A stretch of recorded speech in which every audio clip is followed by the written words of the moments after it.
cool, man. I hope you're taking care of yourself. Word up. Come on, man. It's Blizz. Of course I'm taking care of myself, That's man. cool, man. It's nice to see you, man. Yeah, pardon me for a second. I'm about to rob this What's place. up? All right, everybody, put your hands in the air. A friendly conversation takes an unexpected turn in our next film, Juice, the first film directed by Ernest Dickerson, who is already well known as the cinematographer for Spike Lee's films. And, as you might expect, this is a good-looking film, although it tells a story that's more limited and has a more predictable moral than you probably find in a film by Lee. The movie follows four young men through a fairly typical period in their lives, made different only because through the leadership of one of them, named Raheem, they have started to drift into crime. Sir? Sir? Sir, can I check that newspaper? When one of their friends is killed while committing a stick-up, for the character named Bishop, the moral is clear. You need a gun to assert yourself. You gotta get the ground beneath your feet, partner. Get the wind behind your back and go out in a blaze if you got to. Otherwise, you might as well be dead your damn self.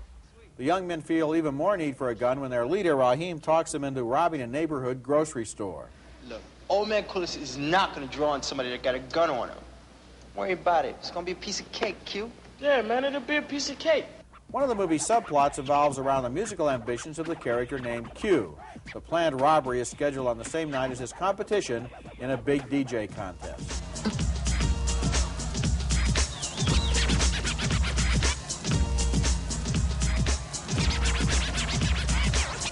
Juice is a powerful statement against the availability of cheap handguns on the city streets and a lesson for anyone who might be watching and listening that the very possession of a lethal weapon can cause tragedy for the people around it.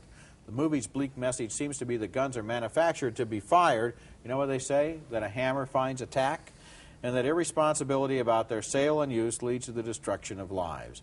It's a strong message in a movie that's well made but probably suffers from inevitable comparisons with Spike Lee's work. But after one film, what you can basically say is that Ernest Dickerson is a great cinematographer, but not yet a great director. So are you recommending the picture or not? I'm recommending the picture, yeah, marginally, yeah. I think that you're giving too much credit for the message. I mean, the danger of handguns is well known, and it would almost be impossible to make anything less than I don't think this is powerful, I guess is the point I'm trying to make, statement against handguns. I think there are a lot of what pictures. I think is really good about the picture, apart from its message, and that is the way that we see the daily lives of these young men, and the way that the kid who really only wants to be a DJ gets carried along by peer pressure against his will into a situation of crime. Except that I did not believe that these kids, three of them, of the quartet, three of them who seem like really nice guys, okay,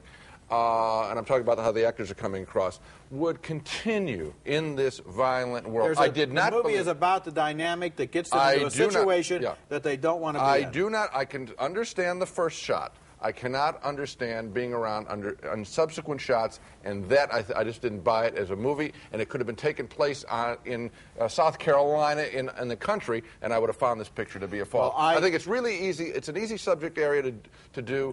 See, that's where I disagree with that. I really believe that he was able to show how that dynamic worked with that group, getting itself into a position it didn't want to be in. No, I think it's an easy target. He didn't do a good job.